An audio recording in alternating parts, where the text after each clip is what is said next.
All right, y'all, Scott Horton here, and I got a great deal for you. Anyone who helps support this show with a $50 donation or more gets a copy of the brand new Rothbard book, Murray N. Rothbard book, of long-lost essays from 1967 and 68. It's entitled Never a Dull Moment, A Libertarian Looks at the 60s. Murray N. Rothbard, really Mr. Libertarian himself, on Vietnam, conscription, civil rights, LBJ and Nixon, and all kinds of great stuff from back during those times. Never a dull moment, and it's an exclusive. It's not available on Amazon yet. It's an exclusive, so far at least, for listeners of this show, so be the first to get it. Help support this show at the same time. Just go to scotthorton.org/donate, and again, anyone who sends $50 on this way, along with a mailing address, and I will get this book right to you. Thanks. All right, y'all, Scott Horton Show. Check out the archives at scotthorton.org and at libertarianinstitute.org.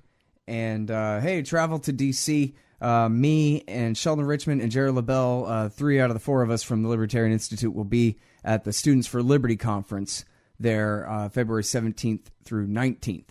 So that'll be cool. All right, introducing the famous National Security Agency whistleblower William Binney.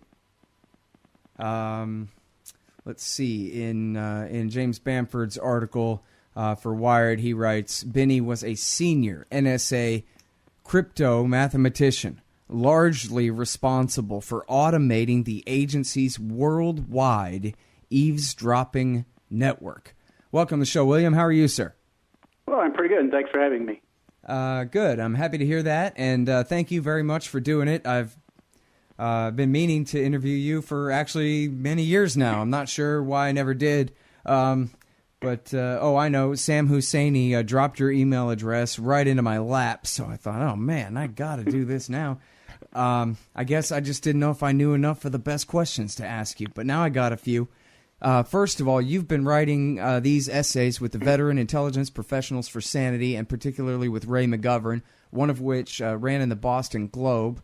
I believe it's the same one I have in front of me from consortiumnews.com. The dubious case on Russian hacking.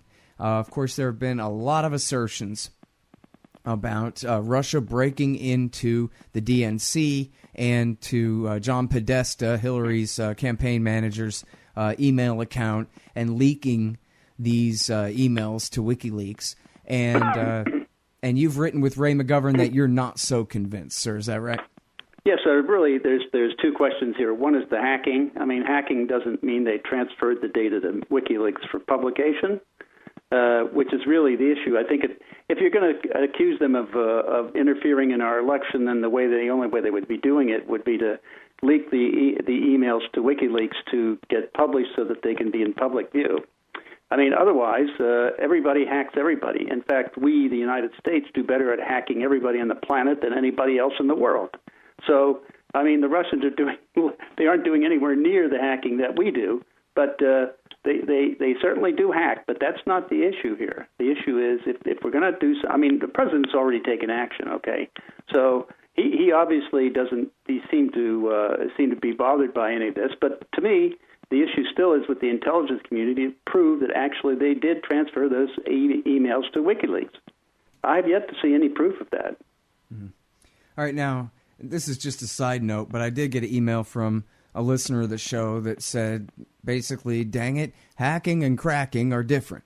Hacking is good and cracking is bad, and that's what we're talking about here, is like a breaking and entering here. It's cracking.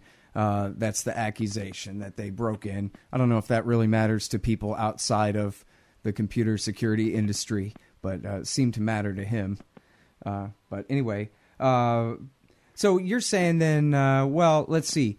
When the government asserts, Homeland Security, et cetera, assert that Fancy Bear is apartment 28, and that's the GRU, the Russians, and that they're pretty sure that they did this phishing attack against John Podesta, and that's how they got the emails. And then, I guess, as you say, it's 1, 2, skip a few. They must have given it to WikiLeaks. But that part aside, did you buy that, the whole Fancy Bear GRU thingamajig there? Well, even that, I think, still is somewhat questionable. I think they still need to have a trace path of evidence to show that also, and they haven't produced that either. I mean, the point is, this we don't want this to be another WMD or another Tonkin Gulf affair where you can make decisions to go to a Cold War, even start a hot war, where a lot of people got killed, like in Vietnam, where the whole basis for the Tonkin Gulf was a farce, was a fabricated set of evidence just to go to war, and so was the weapons of mass destruction. And people died because of these decisions. So, I mean, the point is, let us have a little professional discipline here and show the evidence and trace it and make sure that what we're saying is right. So far, they haven't done that. Mm-hmm. Well, now, in the way that they make their assertions, does it make you really doubt that they have evidence to back it up? The way that they keep saying, well, we assessed this, and it seems like maybe that, but don't quote us on it, and this kind of thing? Yeah, that's the whole point. You see, if you have the evidence, you have the evidence. You don't need to say we have high confidence. Well, if it's stating a level of confidence, it means you don't have the evidence. And then, so now, if I remember right, this would be going back, I guess, to December, but I believe, or maybe this is in the latest one too. I'm sorry, I get them mixed up, but I believe that you had written that, listen, if it happened the way that they say it happened, they would be able to prove it. That you can't run around on the world's internet without the NSA following your every step, or at least they can always go back and rewind the tape and see everything everybody did if that's what they want to do. Is that right? That's correct, yeah. I mean, they have... even the Russians, sir, the Russians, meaning, super powerful villains. Anybody on the planet, they've got tens of thousands of implants and all the switches in the worldwide network. Anybody that does anything in the world, they've got evidence of it. All right, and then I think even previously before that you had said, and this is an exact quote, so you can clarify all you want here, but I believe you had said, I think it wasn't all that clear, but it sounded to me like you were implying that you really knew for a fact that whichever batch of these emails, maybe the DNC ones or maybe the Podesta ones or whichever, that you knew that they had been leaked from inside the American intelligence community. As in, they were so resentful against Hillary Clinton and her secret-keeping practices that they went ahead and let her have it. Is that right? Well, I didn't know for a fact, but I had a strong indication because they had some motives to ensure that she didn't get into office. I mean, for example, NSA by itself had a motive because she had compromised on her website or her server evidence of gamma material out of NSA. That's the most sensitive material at NSA, and it's basically the last time gamma was compromised was in 1971 by Jack Anderson in the Washington Post. He compromised gamma guppy. You can Google this. Your listeners can Google this on the web and read about it. But it was, in fact, the point that he compromised that we were reading the encrypted telephones in the limousines of the Soviet leadership in Moscow, so that we had an insight into the Soviet leadership and what they were saying to one another. And of course, when that was exposed, of course, it went away as a source. And this is a similar kind of thing. It's like exposing the Enigma, the fact that we were reading Enigma during World War II, except we're not at war. So, that's the point. It's a very serious thing. It gets to imply that this is the system we're reading, and also it also implies when you look at it hard, it says here's how, or at least the level of ability to solve encryption programs that we've got, at least at this level. So it gives them some idea of our technical capability, and in fact, in reality, our practical capability. So that's a very serious thing. Mm-hmm.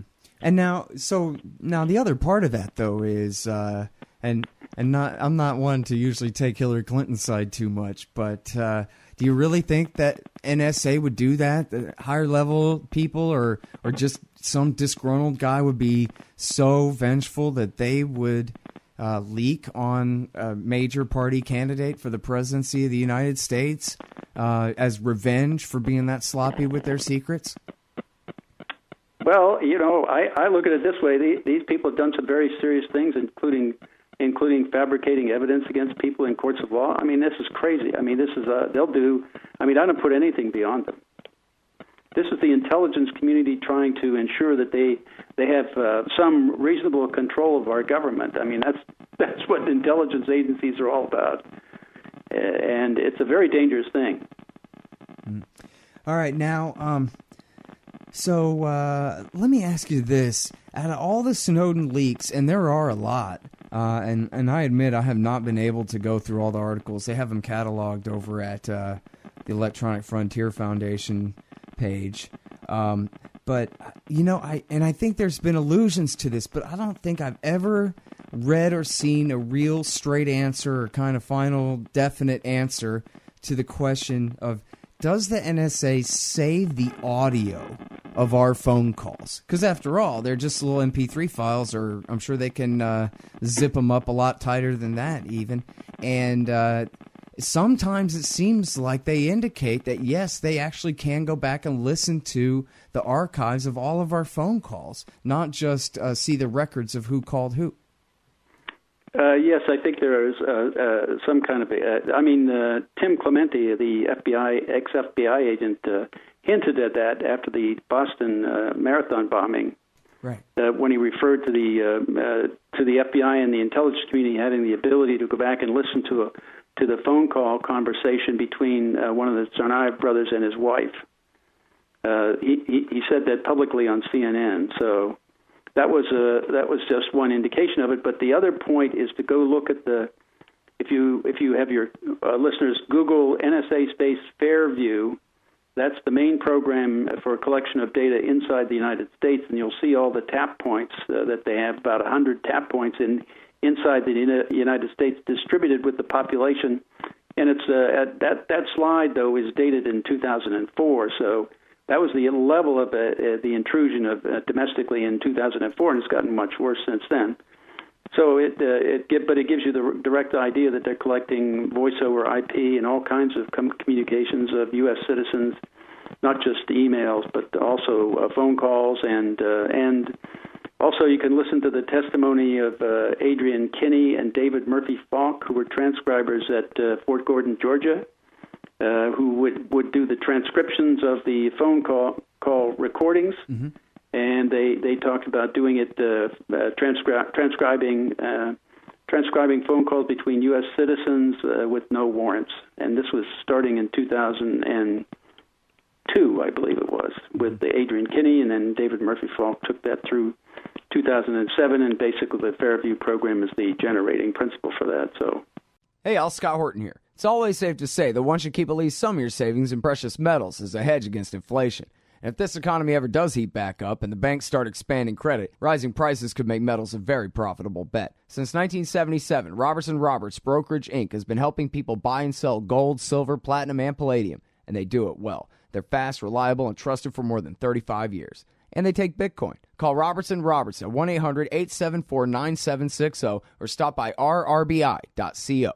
Yeah, James Bamford wrote about them in his book, The Shadow Factory, for people who are interested in learning more about that.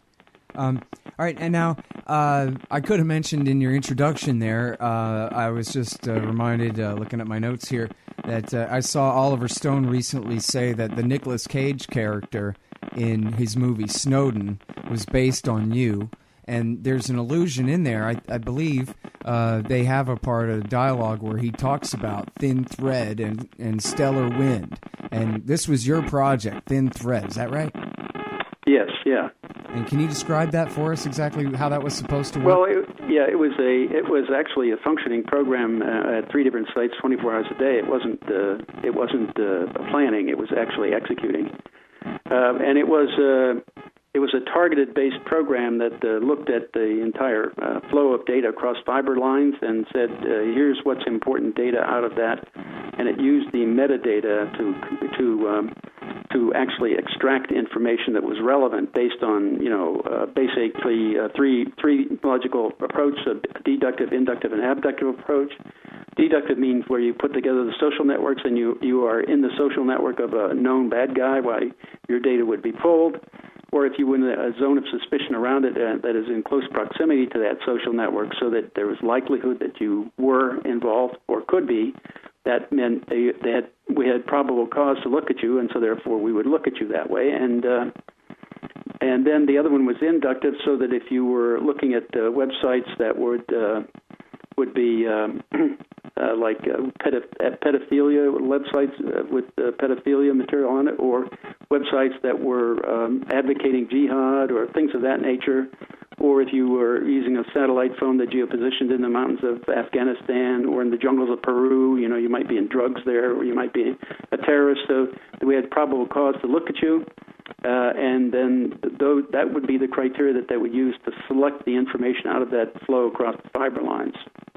And the abductive one was a little more abstract, but it had basically looking at distribution, world distribution, and saying things like, if your social network is distributed primarily across the terrorist-associated countries, then we should look at your network to make sure that you're not involved in terrorism. That's all. And those kinds of things would have gotten every terrorist since 9/11 and everyone before it.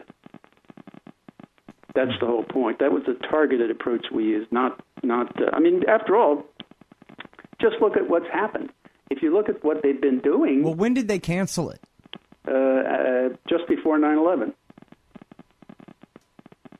So, but the whole point is that since all these attacks, when they find out who it is, they say, "Oh yeah, we knew who they were.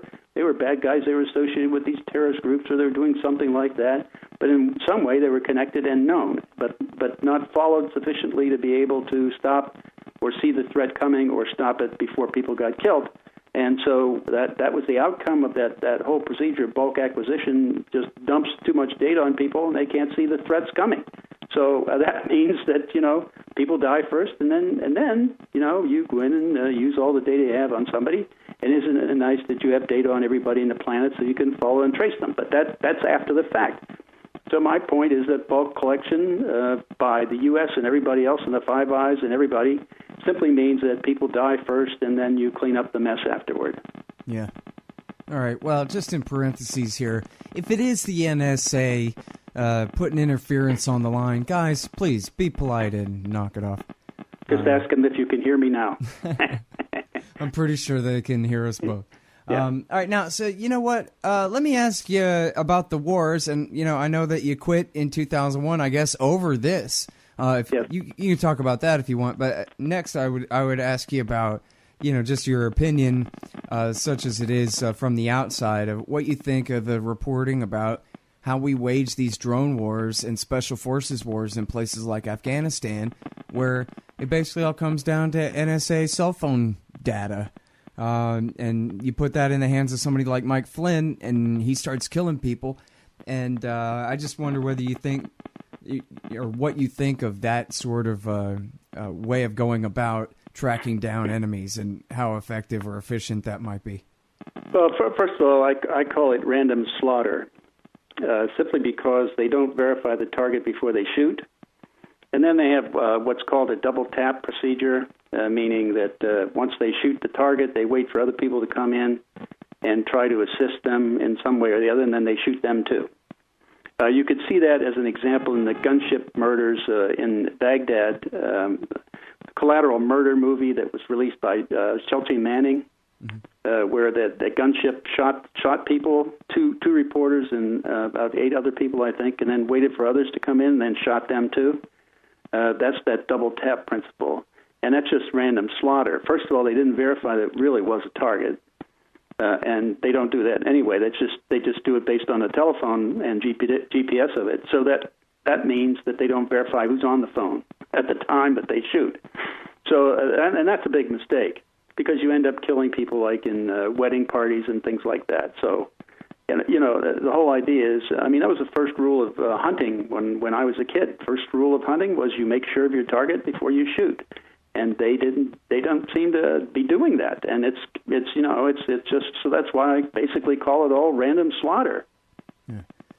Well, what's interesting about it though is it's all so very high tech, and you could probably imagine the ABC primetime TV show about it, and how sophisticated all the lights on the board look and this kind of thing, and so it makes it seem smart. Makes it seem scientific and mathematical and provable, but really all it is a bunch of really sloppy guessing, and even outsourcing the guessing to a computer that doesn't really know anything at all.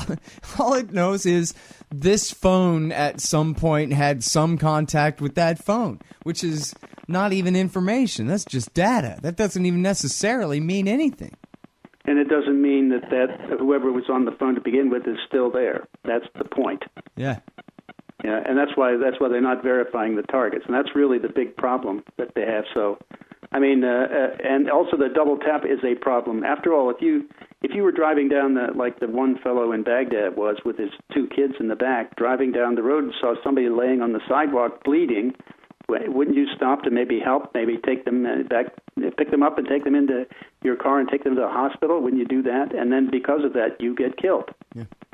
I mean, that's insane.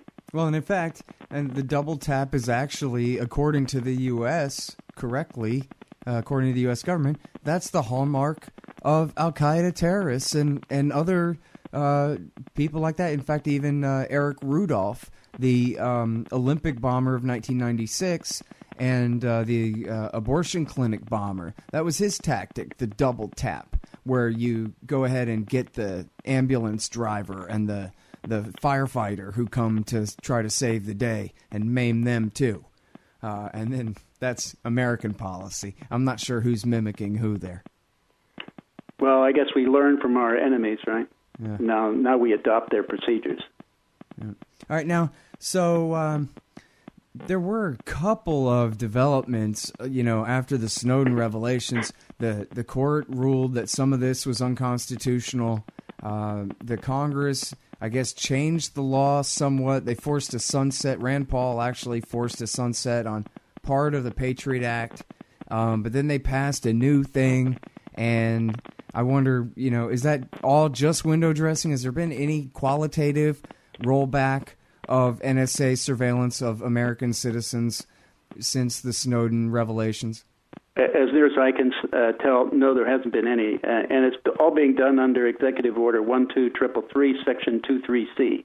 Mm-hmm. That's the justification they're using to do all the collection of U.S. citizens. They basically says, if you're collecting a 64 fiber line, like a 10 gigabit line, and you're going into that line to find your intention is to find a dope dealer or some terrorist, then you have to, and you collect the whole line. You're allowed to store it and keep it, and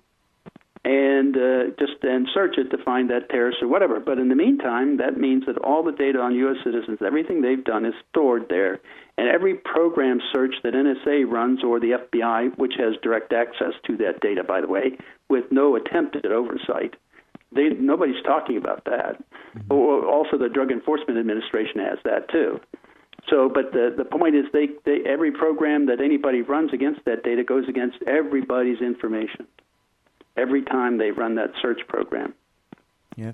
You know what? I hate to say this, but I could just hear average people saying, this is crazy. I mean, this guy, whoever he is paranoid, and it couldn't possibly be that bad because or else, I might have to do something about it or something. This just couldn't be true. How could they even have the space on the disks to save all of this information on all 300 million of us and for the rest of the world too? Well, that's why they built the big facility, 1 million square foot storage facility in Bluffdale, Utah. And now that's going to be full here in a few years, so they're building a new one over here on Fort Meade that's 2.8 million square feet. So you see, the point is, if you're collecting everything, it's an ever-increasing amount year after year, so you have to keep building bigger and bigger storage facilities. So one of the ways they can do things is pack things down, but also do transcriptions of things using machine, like the Dragon-type software. They can use it against phone calls, with the understanding that there's probably going to be an 80% correct translation, and you'll have a lot of errors in there. But if you then search that with software, looking for certain phrases or words, and you find a certain level of them, that raises the threshold to the point where you want to have some person transcribe the whole call. Mm-hmm. And so that once they do that, they can reduce all the digital and really get packed down. Mm-hmm. So it gets down to text then. I'm sorry, William. The interference on the line is getting so bad right now. Any idea what it might be? Yeah, I mean, it really does sound like it's local to your telephone, to be honest. Does it? Yeah. Well, it might be my computer. I mean, no, I'm hacked. So, is that helping at all? Yeah, no, it's really bad. It's getting worse now. All right, well, you know what? I think we better go ahead and call it quits here, but hopefully we make different arrangements and do another interview sometime soon. Okay, sure. All right, well, thank you very much. It's been really great, and I really appreciate you. You're welcome. Right. Take care. All right, you too. All right, y'all, that is William Binney. He was at the NSA for 36 years, retiring in 2001 as the technical director of world military and geopolitical analysis and reporting. Whew. He created many of the collection systems still used by NSA. That's according to his bio here at consortiumnews.com. The dubious case on Russian hacking. The dubious case on Russian hacking. And then, by the way, check out these old articles by James Bamford that talk about William Binney as well. One of them is at Wired, called "The NSA is Building the Country's Biggest Spy Center." Watch what you say. And this one is at the New York Review of Books. They know much more than you think. And yeah, thanks again. ScottHorton.org, LibertarianInstitute.org/Scott Horton Show. Sign up for the RSS feed and all that. And follow me on Twitter at Scott Horton Show. Thanks, you guys. Hey, Al, Scott Horton here to tell you about this great new book by Michael Swanson, The War State. In The War State, Swanson examines how Presidents Truman, Eisenhower, and Kennedy both expanded and fought to limit the rise of the new national security state after World War II. If this nation is ever to live up to its creed of liberty and prosperity for everyone, we are going to have to abolish the empire. Know your enemy. Get The War State by Michael Swanson. It's available at your local bookstore or at Amazon.com in Kindle or in paperback. Just click the book in the right margin at ScottHorton.org or thewarstate.com. Hey, y'all, check it out. Me, Sheldon Richmond, and Jared LaBelle, 3/4 of the Libertarian Institute, we're all going to the Students for Liberty thing in Washington, D.C., February the 17th through 19th. So I guess that's Friday through Sunday there. And it's a whole big thing. I gave a talk there about 3 years ago, I guess, at the Future Freedom Foundation thing. We may or may not have our own kind of breakout session to give talks and all that, but we're definitely going to have a table and we're definitely going to be around. So if you guys are going to be anywhere near D.C., then me and the boys from Libertarian Institute would love to meet you. So come on out. And by the way, if you'd like to help support this expensive effort to get the three of us to Washington, D.C., in order to make this appearance at this conference, well, then, you know, your help is always welcome at libertarianinstitute.org/support. Thanks very much.